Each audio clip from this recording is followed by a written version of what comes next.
सुबह का समय है और मैं खड़ा हूँ उस भूमि पर जिसे लोग धाम कहते हैं, वृंदावन। यहाँ की हर गली, हर मोड़, हर दीवार पर राधा कृष्ण की यादें बसी हैं। कहते हैं जब आप वृंदावन की धरती पर कदम रखते हैं तो यह साधारण यात्रा नहीं रहती, यह भक्ति की शुरुआत होती है। आज की इस यात्रा में मैं आपको दिखाने वाला हूँ माँ कात्यायनी का शक्तिपीठ, जहाँ गोपियों ने कृष्ण को पाने की तपस्या की थी। फिर ले चलूंगा आपको बांके बिहारी जी के दरबार में, जहाँ दर्शन पाना आसान नहीं, लेकिन जब मिल जाते हैं तो आत्मा तक झूम उठती है। फिर स्नेह बिहारी जी के शांत और अलौकिक मंदिर, उसके बाद वृंदावन से बरसाना की सड़कों का सफर, बीच में चार धाम मंदिर के दर्शन, और फिर बरसाना की गलियों, राधा रानी का भव्य मंदिर, भीड़ भरे दर्शन और रात का खूबसूरत दृश्य। तो चलिए मेरे साथ इस दिव्य यात्रा पर निकलते हैं। बोलिए राधे राधे।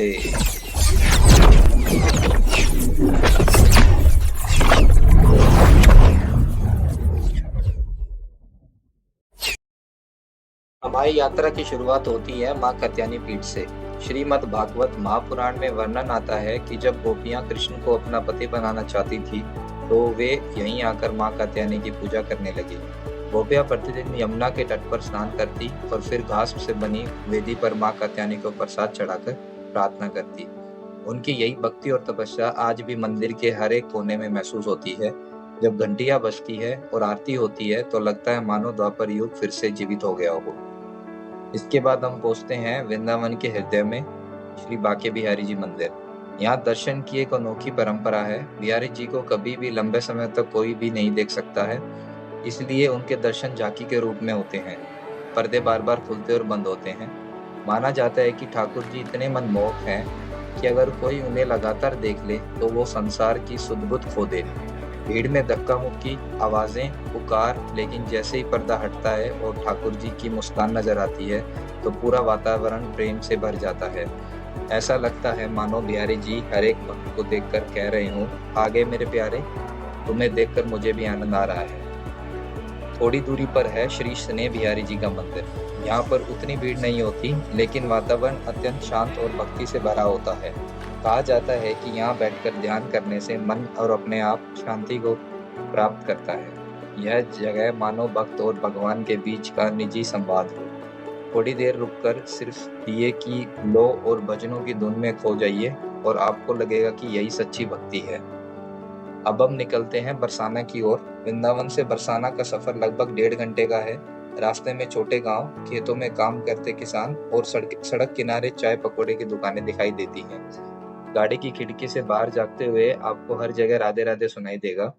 कभी किसी ऑटो रिक्शा पर भजन बजते हैं तो कभी सड़क पर चलते साधु में मंजीरा लेकर हम नाम जपते हुए मिलते हैं। यह सफर सिर्फ दूरी का नहीं, यह मन को धाम से जोड़ने वाला अनुभव है। बरसाना जाने से पहले हमने एक छोटा पड़ाव लिया, चार धाम मंदिर। यहाँ भक्तों को एक ही जगह बद्रीनाथ, द्वारकापुरी और रामेश्वरम के दर्शन कराने जाते हैं।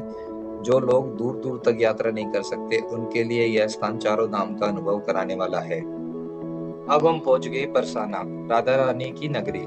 यहाँ मंदिर तक जाने का रास्ता पैदल चढ़ाई का है। दोनों ओर छोटी छोटी दुकानें हैं, कहीं प्रसाद मिलता है, कहीं चुनरी, कहीं मोरपंख से बने सुंदर श्रृंगार। रास्ते में हर कोई राधे राधे कहता हुआ मिलता है। यहाँ का वातावरण ऐसा है कि लगता है जैसे पूरे शहर की भक्ति में डूबा है। जैसे ही हम बरसाना की सीढ़ियां चढ़ते हैं और राधा रानी के मंदिर में पहुंचते हैं तो लगता है मानो आप स्वर्ग में प्रवेश कर रहे हो।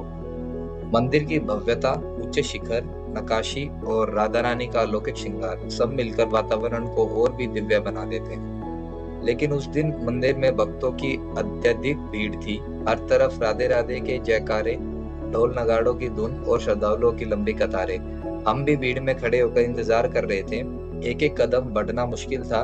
कभी धक्का लगता, कभी सांसें लेने की जगह कम पड़ जाती, पर मन में बस यही विश्वास था कि राधा रानी दर्शन जरूर देगी। काफी देर बाद जब हमारा नंबर आया और हम राधा रानी के चरणों में पहुंचे तो सारी थकान और सारा इंतजार सब एक क्षण में मिट गया। उनकी झलक पाकर लगा मानो जीवन का सबसे बड़ा सौभाग्य हमें मिल गया हो। और जैसे ही मंदिर की ऊंचाई से बरसाना शहर को देखा तो वह दृश्य दिल को छू लेने वाला था। नीचे गलियों में गूंजते जयकारे और ऊपर राधा रानी का दिव्य रूप, यह अनुभव कभी भुलाया नहीं जा सकता। शाम ढलने के बाद बरसाना और भी सुंदर हो जाता है। गलियों में दिए जल उठते हैं, दुकानों पर रोशनी होती है और वातावरण में भजनों की धुन गूंजती है।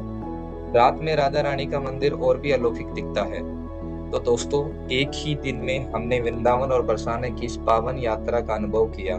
माँ कात्यायनी पीठ की कथा से लेकर बिहारी जी की झलक, स्नेह बिहारी जी की शांति से लेकर राधा रानी की भव्यता, सब कुछ अविस्मरणीय रहा। अगर आपको ये यात्रा पसंद आई तो कमेंट में राधे राधे जरूर लिखें और याद रखिए, जब भी मन से पुकारते हैं ठाकुर जी और राधा रानी दर्शन जरूर देते हैं। मिलते हैं अगले वीडियो में, तब तक राधे राधे।